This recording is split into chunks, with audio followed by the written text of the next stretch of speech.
Here we go. Part 3.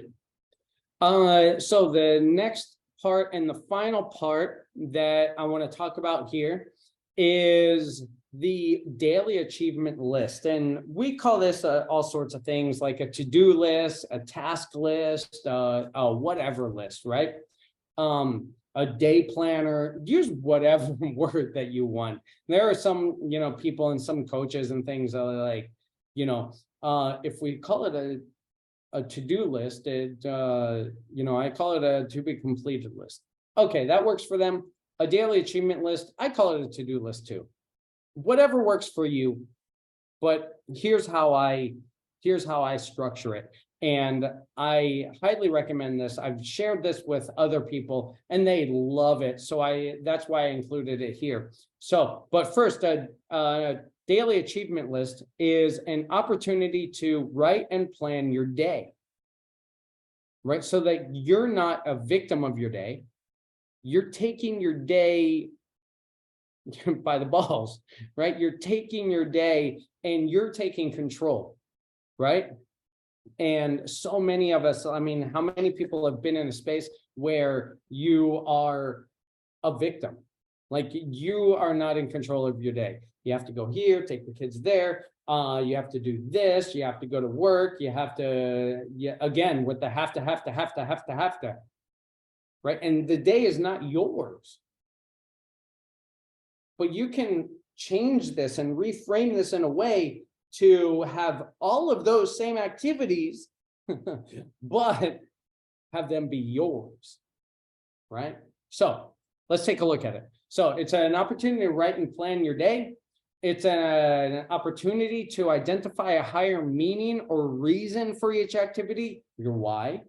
And it's an opportunity to release dopamine and serotonin, which are the chemicals in your brain that make you feel good and that give you rewards to your system.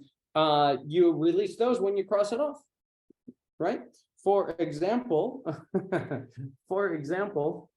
where's the pen? For example, my workshop. Oh, that feels so good. Okay, so here's the thing. The busier you are, the more intentional you must be. Michael Hyatt said that. The busier you are, the more intentional you must be. And that's so true. You have a list of 10 things to do. You better be intentional, because if you're not intentional, you'll go, by the end of the day, you'll still have 8 things left undone. Right? And then how does that make you feel? So here's how I do it. I list it on 2 sides, as you can see here, but it's a lot easier to see it on, I want to show you both, just so you can see, like, my, it's in handwriting and I mark it off and it's really ugly. And that makes me feel like I worked on something. So on the left side, I write what I have to do. And these are, many people have many things. Some people write every single thing that they do, like drink water. And then they drink, if they have to remind themselves, drink water, go to the bathroom, every single thing so they can cross it off. I heard Matthew McConaughey said he does that. There was also a way where they only list the top 6 activities, the most important and the most crucial for moving, let's say, business forward. And they only write those. Some people write down, and I've experimented with all of these, write down the things that you want to do that you want to become a habit. And then once they're a habit, you don't write those anymore, right? So whatever thing works for you, write down what you have to do on the left side, right? I have to teach English lessons. I have to write a LinkedIn post. I have to spend the afternoon with them. And then we can get into have to and get to and all of that, but whatever, like spend the afternoon with the kids, go shopping, work on my workbook, have this work meeting, whatever. But then, like, it can be anything. And then on the left side, that's where the magic happens. That's where you give meaning to whatever you have to do on the right side. Let's say it's something like do laundry, and I wrote down here, have a maximum of 60. You don't have to do that. That's just a tip, just so you're like, well, I have to do everything. Well, write it down, right? and then cross it off when you're finished and feel great about it. Celebrate yourself, right? So, I mean, check it out. I'll put, to have a powerful parenting, right? To parent, I wrote that, powerful parenting, right? And the why is to share a moment, to observe a moment, to create a moment, right? Let's say you have to pick up your kids from work here or from school, right? What meaning can you give to that? Right? Actually, we're gonna look at that, right? Let's practice.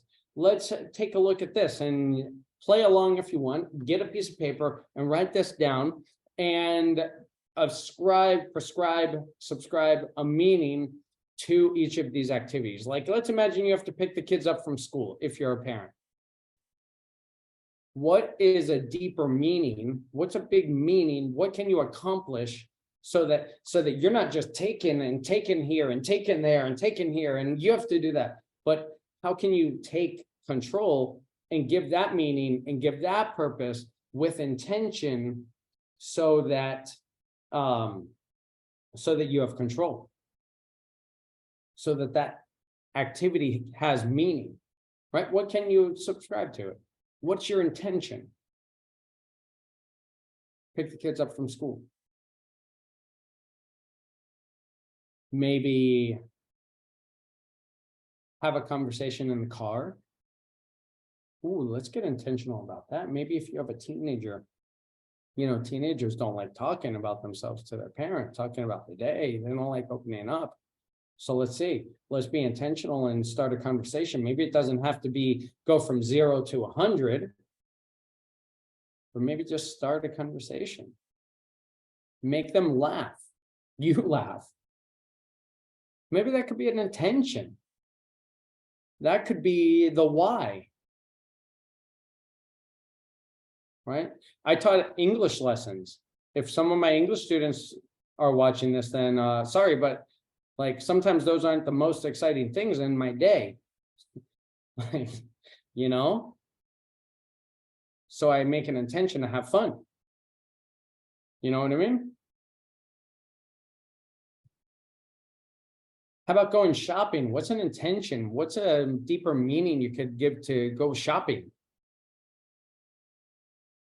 Well, I know a lot of people hate this, but I love going shopping with my kids. I'll wait until I'm with them so we can go shopping together, because I teach them about, like, I'm what they call in Spanish, freaky.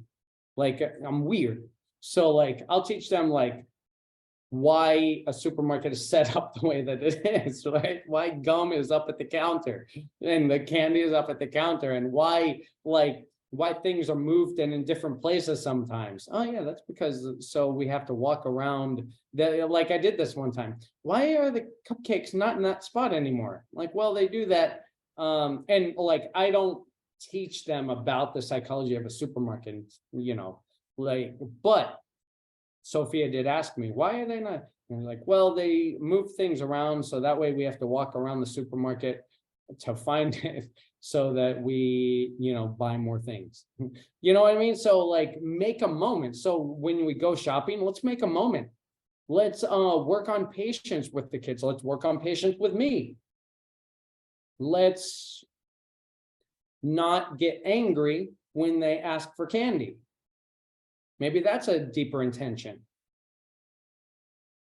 right? I wrote deeper meaning here for a future workshop, a deeper intention. I think I'll change that. Right? Go to a meeting for work, this boring fucking meeting that it's so pointless and it's a waste of time. Okay, yes, I agree. That probably is. But is there anything you can intentionally do or you can intentionally improve in yourself? Patience, maybe get centered when the same, coworker rambles on for like 10 minutes, get centered with yourself. Think about whatever, how you're going to respond to your kids or whatever, but intentionally do something. How you can maybe participate in the meeting, in a more valuable way, right? Be intentional. That's the purpose of this, right? So whatever task, you write down a task, write down a task for you and find a deeper intention behind that task. And again, you won't be good at first. It'll be hard at first, but with anything, with more repetition, it'll be easier and easier and easier.